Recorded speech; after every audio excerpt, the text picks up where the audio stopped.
እነሱ ለምንድን ነው ለገጣፎ ድረስ ቤት ገዝተው የሚሄዱት? ካንትሪ ክለብ መሀል አዲስ አበባ ነው እንዴ ለገጣፎ? ክብርት ከንቲባ ልክ ኖት። ብዙ አርቲስቶች አዲስ አበባ ከመኖር ይልቅ ለገጣፎ መኖር ይመርጣሉ። ባለው ተጨባጭ ሁኔታም ለገጣፎ ብዙ አርቲስቶች ይኖራሉ። ግን እነዚህ አርቲስቶች የትራንስፖርት ጉዳይ ማተር ያደርጋቸዋል ወይ? የሥራ ቦታ ጉዳይ ማተር ያደርጋቸዋል ወይ? የገቢ ምንጫቸውና ሶሻል መስተጋብራቸው ካሉበት ቦታ አንፃር ማተር ያደርጋሉ የሚለውን ነገር አነጻጽረው ነው ወይ የሚያወሩት ወይስ ከቦታ አንፃር ብቻ ነው የሚያወሩት? ለምሳሌ ከፒያሳ ተፈናቅላ ገላን ጉራ ሄደች አንድ ጉሊት ቸርችላ ልጆቿን የምታሳድግ እናት ጫጫታና ሁካታ ደብሮት ለገጣፎ ሄዶ ከሚኖር አርቲስት ጋር ማነጻጸሩ ልክ ነው ወይ? ማለት ስናነጻጽር ከቦታና ከርቀት አንፃር ብቻ ነው ወይ? ቴዲ አፍሮንም ሊሆን ይችላል፣ ያው የዘፈነው ቴዲ አፍሮ ስለሆነ ፕላስ ደግሞ ሌሎችንም አርቲስቶች ሊሆን ይችላል። እነሱ ከለገጣፎ ተነስተው አዲስ አበባ ለመምጣት የትራንስፖርት ጉዳይ ማተር አያደርጋቸውም። በፈለጉት ሰዓት የፈለጉት ቦታ መገኘት ይችላሉ። ከፒያሳና ከካዛንቺስ ተፈናቅለው ጥግ ጥግ ያሉ ቦታዎች ላይ ሄደው የሰፈሩ ሰዎች መሃል ከተማ በጊዜ ለስራ ለመድረስ ስንት ሰዓት ነው ተነስተው ታክሲ እየተሰለፉ ያሉት? ሌላውና ተጨማሪው እነዚህ ሰዎች የጥበብ ሰዎች ናቸው። ጥበብ ደግሞ ከሁካታና ከጫጫታ ጋር አብራ አትሄድም።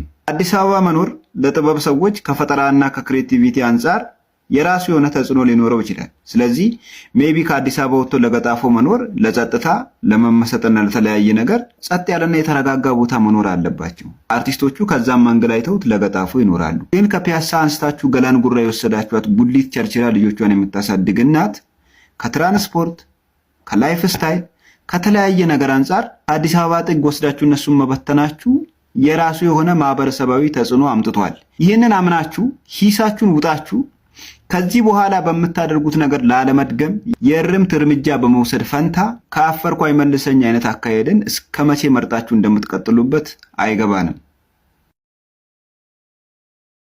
የቴዲ 00 የሚል ዘፈኖቹ 0 አንቺም 0 እሱም 0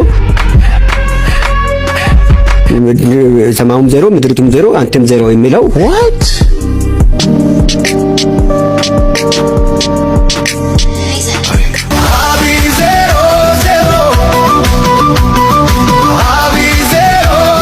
ዜሮ ዜሮ የሚል ትራክ አለው እንዴ? አለው። ወደዚህ አምጥቶ እዚህኛው የቶርካ ላይ የቶርካ ውስጥ አለ። ቦምብ ክላት ወላሂ ዜሮ ዜሮ የሚል አለ አለ። ኧረ ተው። እሺ you have lost your mind. ደቡብ አፍሪካ ላይ እንደተለመደው ኢትዮጵያውያን እየተገደሉ ነው። አዲስ ነገር አይደለም። ለረጅም ጊዜ ስንሰማው የኖርነው ነገር በጣም የሚዘገንን። ከዚህ በፊት ታስታውሳላችሁ እንደዚህ አይኤስአይስ ኢትዮጵያውያንን ያረደ ጊዜ የዛኔም ተመሳሳይ ነገር ሳውዝ አፍሪካም ላይ ነበር። እንዲህ በጎማ እኔ እንቅልፍ ያልተኛውበትን ቪዲዮ አስታውሳለሁ። በጎማ ሲያቃጥሉት አንዱን አበሻ በማርያም እየለመነ ማለት ነው። እና በዚህኛው ልዩ የሚያደርገው ምንድነው? በቃ አፍሮፎቢያ ነው እየተባለ ያለው እያንዳንዱ አፍሪካውያን ስፔሻሊ ጋናዊያን እና ናይጄሪያዎች እና በፊትም አታክ ይደረጋሉ፣ ግን አበሾች ነበሩ። በዚህኛው ግን ታንዛኒያዎች ምናምን ሶማሊያ ማንም የቀረ የለም። በጣም የሚያሳዝናችሁ ምን እንደሆነ ታውቃላችሁ? ይሄ ተጽዕኖ ፈጣሪ የሆኑ ሰዎች አሉ። ኤሊት የሚባሉ ሰዎች ፖለቲከኞች ምናምን ነገር ከነሱ የምትሰሙት አስተያየት በጣም ነው የሚዘገን ነው። ኤሊት የሚባሉት ሰዎች ፖለቲሻኖቹ፣ ተጽዕኖ ፈጣሪዎቹ እንደዚህ ካሉ እታች ያለው ማህበረሰቡ ደግሞ ልክ እንደዚህ ስለት መሳሪያ ምናምን ይዞ እየወጣ ሄዶ ባይገድል ነው የሚገርመው ማለት ነው። በቃ ግልጽ ነው። ኤሊት የሚባሉት ሰዎች እንደዚህ እየወጡ የሚያነሳሱ ከሆነ ታች ያለው ደግሞ በጣም የሚያሳዝነው። ልክ አውሮፓዎቹ ሀገራቸው ላይ ሰላማዊ ሰልፍ እንደሚወጡት የለም ስደተኞች ስራችንን እየወሰዱብን ነው ምናምን እንደሚሉት ልክ እንደዛ ነው። እነዚህም ስደተኞች ስራችንን እየነጠቁ ነው። እና ደቡብ አፍሪካ ላይ እንዳልኳችሁ ከዚህ በፊት እኔ እንቅልፍ የከለከለን ቪዲዮ ታስታውሳላችሁ። እና በቃ የተለመደ ነገር ሆኗል ማለት ነው አፍሪካዊ ያለ እና ምን ያህል መሀይቦች እንደሆኑ አላቅም። ኮመንት ሴክሽን ላይ ተመልከቷቸው። ጉዳያቸው አይደለም። ምን ያሁን ኢትዮጵያን የሚመለከት የሆነ ነገር ላይክ ስሰማ በጣም ነው ድንግጥ ምለው። ኔጌቲቭ ነገር አንድ ኢትዮጵያ መጥቶ እኛ አፍሪካ አይደለንም ሲል እንኳን ማለት ነው እንዴት ስቅቅ እንደምል ሪፕላይ ምናምን ሳረግ ሜቢ አይታችሁ ሊሆን ይችላል። ለምን እንጠላለን? በሌላው በአንድ በሁለት በመሀይም ምክንያት ማለት ነው።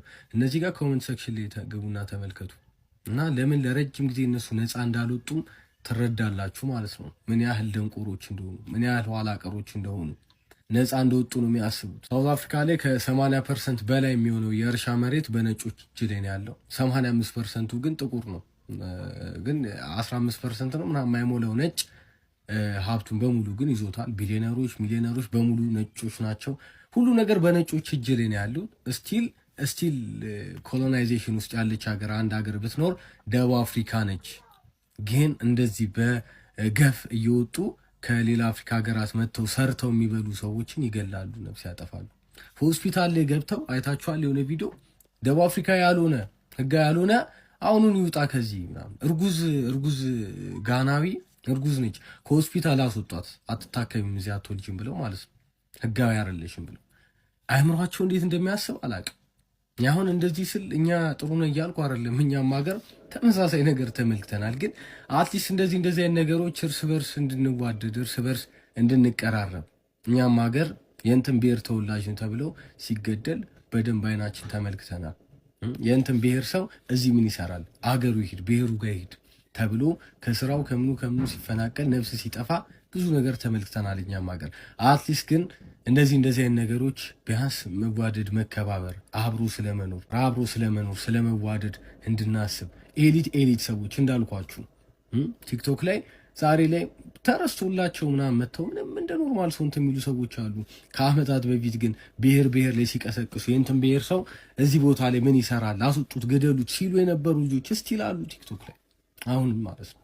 እና ማህይምነታቸው እንደዚህ እያስገረመን እኛም ሀገር እንዳሉ ግን መዘንጋት የለብንም። እና እርስ በርስ እንዋደድ። አትሊስት ሀገራችንን ሴፍ እናርጋት፣ እርስ በርስ ሰላም እንፍጠር። ያለችን እድሜ 100 ዓመት አትሞላም።